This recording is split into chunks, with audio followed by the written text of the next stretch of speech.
ठीक है। तो इसको आप कैसे सॉल्व करोगे, आपने क्या देखना है कि डेसिमल के बाद कितनी जीरोज हैं, कितनी जीरोज हैं, 3 जीरोज हैं, ठीक है। तो नेगेटिव तो ये आएगा ही आएगा, 3 + 1, तो ये क्या आ जाएगा आपके पास 4 बार, ठीक है। तो आपने इस रूल में क्या करना है कि आपका नंबर है जो वो क्या होएगा, लेस देन अगर 1 है तो मतलब वो नेगेटिव टर्म है, उसमें आपको क्या करना है, ऐड कर देना है 1 को, मतलब 0.7821 है, ठीक है। तो इसमें डेसिमल के बाद कोई जीरो नहीं है, तो मतलब 0 + 1 1 बार आ जाएगा। तो इसमें जीरो के बाद मतलब डेसिमल के बाद 3 जीरोज हैं, तो 3 में प्लस कर दोगे 1 तो 4 बार आ जाएगा, ठीक है। तो ये सेकेंड रूल है कैरेक्टरिस्टिक फाइंड आउट करने का। उसके बाद हमें फाइंड आउट करना है मेंटिसा, ठीक है। नेक्स्ट हमारे पास क्या है, मेंटिसा, ठीक है। तो हमने अभी देखा कि decimal part of the log of the given number it is always positive and can be read from the log tables. हम क्या करेंगे, मेंटिसा है ना जो, इसको लॉग टेबल से रीड करेंगे, ठीक है। अब हम देखते हैं, मान लो हमारे पास एग्जाम्पल है, फॉर एग्जाम्पल वी हैव 0.001184, ठीक है। तो हमने क्या देखना है, पहले तो इनको छोड़ो, ठीक है। पहले इसकी 2 डिजिट्स पकड़ो, 11 है, पहले 11 के साथ आपको 8 को देखना है, ठीक है। अभी मैं आपको लॉग टेबल है जो वो शो करने जा रही हूँ, उसमें से ध्यान से देखना।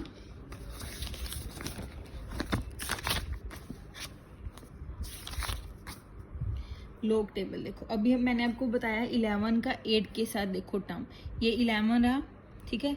इसका 8 के साथ देखना है, तो ये आपके पास 8 के साथ इसका क्या बनना है, 0719, तो हमने यहाँ पे लिख दिया 0719। उसके बाद 11 का किसके साथ देखना है आपने, 4 के साथ। अभी देखना कि ये 11 है आपका, 11 के साथ ये देख रहे हो ये, उसके बाद 4 को देखो, 4 के साथ क्या आ रहा है, 15, क्या आ रहा है 15, तो अभी हम यहाँ पे क्या लिख देंगे साथ में 15, ठीक है। तो ये लिखने के बाद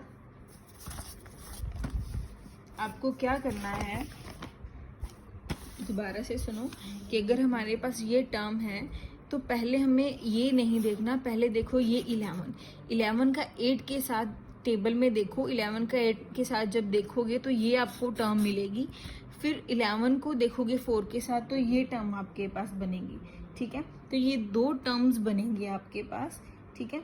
उसके बाद आपको क्या करना है, ये वाला जो नंबर है, जो 15 नंबर है, आपको इस वाले में ऐड कर देना है, 0719 + 15, 9 + 5 क्या हो जाएगा आपके पास,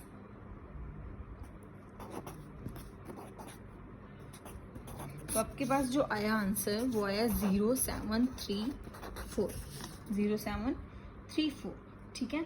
अब आपने क्या करना है, ये आपके पास आ गया मेंटिसा, किसका मेंटिसा आया आपके पास, इस नंबर का मेंटिसा आया, ठीक है। कैरेक्टरिस्टिक आपको फाइंड आउट करने आ गए, फिर आपके पास है ये मेंटिसा, ये मेंटिसा किस नंबर का है, इस नंबर का मेंटिसा है आपके पास ये, ठीक है। तो ये था लॉग फाइंड आउट करना, ठीक है। अगर मान लो हमारे पास सिंपल ऐसे है log 7, क्या है, सिंपल है आपके पास log 7, ठीक है। तो इसको देखने के लिए सिर्फ आप log 7 को किसी के साथ तो देखना पड़ेगा ना, तो हम इसमें क्या करेंगे, log को 7 पॉइंट इसके पीछे आप लगाओगे जीरोस, क्या लगाओगे, जीरोस लगाओगे, ठीक है। तो आपको मैंने बताया था कि जो डेसिमल वाली है या जीरोस वाली को मत देखो, उसके बाद इसका जो लॉग है वो आप फाइंड आउट कर सकते हो, ठीक है। तो ये आपका होमवर्क है कि आप ये काम है जो log 7 कैसे फाइंड आउट करना है, ये आपको आना चाहिए। मैं आपको इसका लॉग बता देती हूँ क्या है, 0.8451, कैसे आया ये आप खुद देखोगे, ठीक है। उसके बाद है एंटी लॉग, वैसे तो एंटी लॉग का भी ये सेम टेबल है हमारे पास। एंटी लॉग में क्या होएगा आपके पास, मान लो log 7 की वैल्यू आपके पास है 0.845, ठीक है। तो एंटी लॉग करना है तो मतलब 7 को इस वाली साइड रहने दो, ये लॉग इस वाली साइड आके क्या हो जाएगा, एंटी लॉग, तो एंटी लॉग ऑफ 0.8451 आपके पास आ जाएगा 7, ठीक है। अगर इसमें कोई कंफ्यूजन है तो आप पूछ सकते हो कभी भी, ठीक है। उसके बाद हमने जो करना है वो सिंपल है, हमारे पास फंक्शंस हैं, लिमिट्स हैं, ठीक है। तो देखो नेक्स्ट टॉपिक है जो हमारे पास है फंक्शंस हैं, लिमिट्स हैं। तो आपको पता है ये बेसिक क्वांटिटीज़ हैं। सबसे पहले है क्वांटिटी। क्वांटिटी क्या है? जिसको हमने क्या करना है, मेजर करना है। वो वाली कोई भी चीज़, कोई भी ऑब्जेक्ट जिसको हमने क्या करना है, मेजर करना है। उसके बाद है कांस्टेंट और वेरिएबल्स। आपको पता है कांस्टेंट टर्म कौन सी है? जो X Y A B C किसी पे डिपेंड नहीं करती।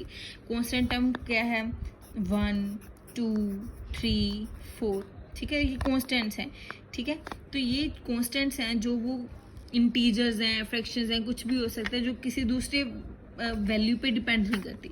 वेरिएबल्स क्या होते हैं? ये चीज़ देखो, अगर मैं ये फंक्शन लिखूं 3x² प्लस 2x प्लस 1, तो ये क्या है? ये वेरिएबल्स हैं। x क्या है? इसका वेरिएबल है। क्यों? क्योंकि अगर x की वैल्यू चेंज होएगी ना, तो ये सारी इक्वेशन है जो उसकी वैल्यू आपके पास आ जाएगी, कोई ना कोई फंक्शन चेंज हो जाएगा। तो वेरिएबल्स वो हैं जिनमें किसी ना किसी जो हमारे पास अल्फ़ाबेट है या x है या y है, z है, कुछ है, उसकी वैल्यू चेंज होगी, तो जो फंक्शन है उसकी वैल्यू क्या होगी? चेंज होगी। तो वो उसे बोलते हैं वेरिएबल।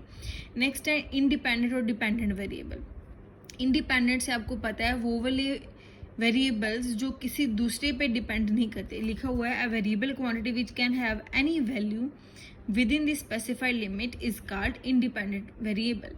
तो वेयर एज वेरिएबल क्वांटिटी है जो डिपेंड करती है दूसरी वैल्यूज पे, ठीक है। तो नेक्स्ट है हमारे पास फंक्शंस, ठीक है। फंक्शन क्या है? जैसे हमारे पास ये देखो कि अगर आपके पास y is equal to f x है, तो ये y का फंक्शन कौन है? F x. इसका मतलब ये हुआ कि अगर x की वैल्यू यहाँ पे चेंज करेगी ना, तो जो y है वो भी क्या करेगा? चेंज करेगा, ठीक है। तो मतलब मान लो मेरे पास ये फंक्शन है y is equal to x² plus 1, ठीक है। अगर x को मैं 1 पुट कर दूं, x को 2 पुट कर दूं, तो y की वैल्यू कोरस्पॉन्डिंग क्या करेगी? चेंज करेगी। तो मतलब y का फंक्शन है एफ एक्स, मतलब x की वैल्यू चेंज करने पे y क्या होएगा? चेंज होएगा, ठीक है। उसके बाद आपको पता है टाइप्स ऑफ फंक्शन है। सबसे पहले है आपके पास पावर फंक्शन। कौन सा फंक्शन है? Power function. पावर फंक्शन मतलब कोई भी फंक्शन है जिसकी कोई ना कोई पावर होगी। फॉर एग्जांपल y है, y क्या फंक्शन है? x, और x की पावर है n, तो इसे क्या बोल दोगे आप? Power function. क्या बोल दोगे? Power function. जब किसी भी फंक्शन की कोई ना कोई पावर गिवन होगी उसे बोलते हैं पावर फंक्शन, ठीक है। तो नेक्स्ट है आपके पास ट्रिग्नोमेट्रिक फंक्शन। नेक्स्ट कौन सा है? ट्रिग्नोमेट्रिक फंक्शन, ठीक है। ट्रिग्नोमेट्रिक फंक्शन है जो वो गिवन है ऐसे y is equal to sine x, y is equal to cos x, y is equal to sine x divide by cos x, ठीक है। तो ये है आपके पास ट्रिग्नोमेट्रिक फंक्शन, जहाँ पे y जो फंक्शन होएगा सम ट्रिग्नोमेट्रिक फंक्शंस का, साइन है, कोज है, कुछ भी है, ठीक है। उसके बाद है आपके पास एक्सपोनेंशियल फंक्शंस। एक्सपोनेंशियल फंक्शन, तो एक्सपोनेंशियल है मतलब यहाँ पे हम यूज़ करेंगे कोई ना कोई एक्सपोनेंट वाला फीचर। मतलब ऐसे आपके पास आ गया y इज इक्वल टू ई की पावर x, एक्सपोनेंशियल है उसकी पावर x आ गई, ठीक है। तो ऐसे भी आ सकता है x की पावर ई एक्स, ठीक है। तो ये एक्सपोनेंशियल फंक्शन आ जाएंगे। उसके बाद है लॉगरिथमिक फंक्शन जो हमने अभी किया, y is equal to log x, y is equal to log x square, ठीक है। तो ये आ जाएंगे आपके पास लॉगरिथमिक फंक्शन। नेक्स्ट आपने अगर देखना है limit of the function. Next है limit of the function. Limit of the function देखना है आपको, तो इसमें लिमिट है ये, मान लो limit x tends to a, ये कोई फंक्शन है F X is equal to L. तो इसका मतलब ये है कि जो x की वैल्यू है ना वो नियर अबाउट a है, बट वो एग्जैक्टली a नहीं है, ठीक है। नियर अबाउट a है बट वो एग्जैक्टली a नहीं है। फॉर एग्जांपल हम कोई एग्जांपल कर रहे हैं, मान लो हमारे पास कोई फंक्शन है एफ एक्स, किसके बराबर है? x³ minus 8 divide by x minus 2। अगर मैं क्या करूँ यहाँ पे x की वैल्यू पुट कर दूँ 1.98, ठीक है।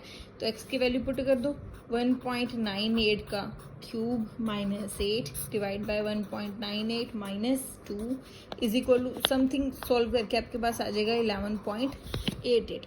तो ये क्या है वैल्यू, ठीक है। ये हुई आपके पास नियर अबाउट बन गई 12, अप्रोक्सीमेटली बन गई 12, है ना। उसके बाद मैंने x को पुट कर दिया, मान लो 2.01, ठीक है। 2.01 एग्जैक्टली 2 नहीं है, नियर अबाउट 2 या ग्रेटर देन 2.01। तो मान लो इसको सॉल्व करके मेरे पास, मान लो मैंने पुट कर दी value 2.01 cube minus 8 divide by 2.01 minus 2। तो इसको सॉल्व करके मेरे पास समथिंग वैल्यू आ गई आपके पास 12.06। तो ये भी क्या है, नियर अबाउट 12 है, ठीक है। तो इसका मतलब क्या है कि अगर मैं इसको लिखूं, लिमिट x टेंड्स टू 0, मतलब x 2 को अप्रोच कर रहा है बट वो एग्जैक्टली 2 नहीं है, या तो वो 2 से छोटा है या वो 2 से बड़ा है। तो इसको आप लिख सकते हो x cube minus 8 divide by x minus 2 near about equal to 12, क्योंकि जब हमने x is equal to 1.98 put किया तो वो नियर अबाउट हमारे पास 12 आ गया। जब 2.01 किया तो नियर अबाउट 12 आ गया। मतलब जब x 2 को अप्रोच करेगा, एग्जैक्ट इक्वल नहीं रहेगा वो, x इक्वल टू 2 नहीं है वो, ठीक है। x अप्रोच कर रहा है 2 को, तो उसकी वैल्यू क्या आ जाएगी, अप्रोक्सीमेटली इक्वल टू 12, ठीक है। तो ये आपके पास है power of the functions, limit of the functions. तो सम इम्पॉर्टेंट लिमिट्स हैं जो हम यूज़ करते हैं ट्रिग्नोमेट्रिक फंक्शंस में, you can take screenshot of it. ये है, ठीक है। इसमें क्या है कि अगर थीटा हमारा नियर अबाउट 0 है, 0 नहीं है बट नियर अबाउट अप्रोच कर रहा है 0 को, तो साइन थीटा जो हो जाता है हमारे पास थीटा के बराबर। अगर इस केस में देखो तो sine theta by theta is equal to 1 हो जाएगा। अगर थीटा 0 टू अप्रोच कर रहा है तो कोस थीटा को वैसे भी अगर 0 पुट कर दोगे तो वो 1 के इक्वल ही आएगा, ठीक है। बट हमने इक्वल टू 0 पुट नहीं करना, नियर अबाउट 0, ठीक है। तो देन टेंजेंट थीटा भी थीटा के बराबर आ जाएगा, टेंजेंट थीटा बाय थीटा भी 1 के बराबर आ जाएगा। और ये चीज़ है जो, ठीक है, इसको हमने क्या किया, पहले तो इन्होंने इसका एलसीएम ले सकते हैं, फिर y को अप्रोच करवाया 0 के, but y exactly equal to 0 नहीं है, तो ये एक्सपोनेंशियल की वैल्यू दे रखी है उसने 2.718, ठीक है। तो जो नेक्स्ट टॉपिक हम करने जा रहे हैं वो है derivative, which is very very important topic.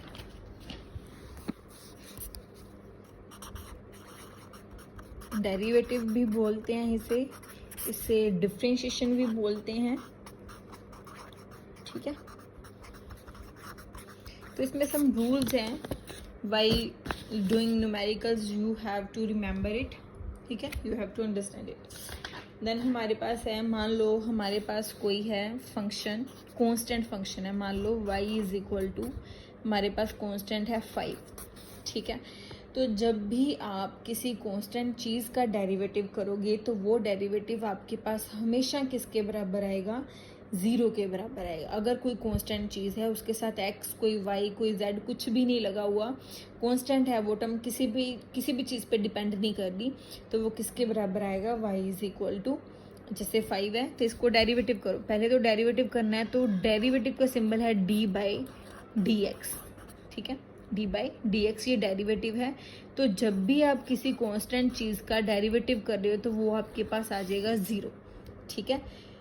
जब आप किसी भी कांस्टेंट चीज़ का डेरिवेटिव करोगे तो वो हमेशा आपके पास क्या आ जाएगा, 0, व्हेन आप इसका क्या करोगे, डेरिवेटिव, ठीक है। अच्छा, नेक्स्ट जो रूल है आपके पास वो है, मान लो आपके पास है function y is equal to 5x, ठीक है। अब मैंने आपको बोला था कि अगर तो 5 है या कुछ भी है, 1 है, 2 है, 3 है, कुछ भी है जिसके साथ कोई वेरिएबल नहीं लगा हुआ, x नहीं लगा, y नहीं लगा, ठीक है, तो वो उसका डेरिवेटिव आप हमेशा क्या लोगे, 0, ठीक है। बट अगर आपके पास 5 के साथ या किसी भी डिजिट के साथ कोई वेरिएबल लगा हुआ है, मतलब उसकी वैल्यू चेंज कर रही है, तो वो 0 नहीं होगा। उसका डेरिवेटिव करने का तरीका क्या है, देखो आपको क्या करना होता है, d Y by D x, मतलब इस फंक्शन का आपने डी बाई डी एक्स कर दिया, डेरिवेटिव कर दिया, तो आपको क्या करना है, ये सिंपल आपके पास क्या आ जाएगा आंसर, 5। क्यों आएगा, क्योंकि यहाँ पे देखो x की पावर कितनी है, 1, ठीक है। तो इसका रूल है कि जब आप फंक्शन का मान लो आप डेरिवेटिव कर रहे हो D by D x of x की पावर एन, ठीक है। तो आप ऐसे डेरिवेटिव कर रहे हो तो इसका रूल क्या है, डेरिवेटिव करने के बाद कि जो n है वो आ जाएगा आगे, x एज इट इज़, और इसकी पावर में से 1 को क्या कर देना है, सब्ट्रैक्ट कर देना है। क्या कर देना है, सब्ट्रैक्ट। इसमें देखो 5 को नहीं छेड़ना हमने, 5 तो एज इट इज़ ही आ जाएगा, बट x की पावर क्या है 1, 1 आ गया आपके पास आगे, ठीक है। मल्टीप्लाई में 1 क्या आ गया आपके पास आगे, और x की पावर है जो 1 में से 1 क्या हो जाएगी माइनस, तो आपके पास क्या आ जाएगा 1 इंटू 5 x की पावर 0। जब भी किसी भी चीज़ की पावर 0 है तो उसका आंसर क्या होता है 1, तो इसका आंसर आपके पास क्या आ जाएगा 5 आ जाएगा। अगर नहीं समझ लगा तो दोबारा से देखो कि मान लो मेरे पास कोई फंक्शन है y is equal to x की पावर n, जब भी मैं इसका डेरिवेटिव करूँगी d Y by D x, वो क्या आएगा, ये जनरल रूल है इसका कि जो पावर है n वो आ जाएगी आगे, ठीक है, x एज इट इज़, ठीक है। तो x की पावर क्या थी, n थी, है ना, तो यहाँ पे क्या आ जाएगा n माइनस 1, एक पावर क्या हो जाएगी ख़त्म हो जाएगी, ठीक है। तो देखो मैं एक और करके दिखाती हूँ आपको सम। अगर यहाँ पे है x की पावर 5, ठीक है। अब देखो n की जगह पे आपके पास है 5, n की जगह पे क्या है 5, तो यहाँ पे जनरल डेरिवेटिव कर लो D Y by D X is equal to n क्या है 5, x 5 माइनस 1, तो क्या आ जाएगा 5x की पावर 4, ये आपका आ जाएगा आंसर, ठीक है। तो हम कुछ और एग्जांपल्स भी करेंगे इसके साथ, टिल देन ये देखो आप।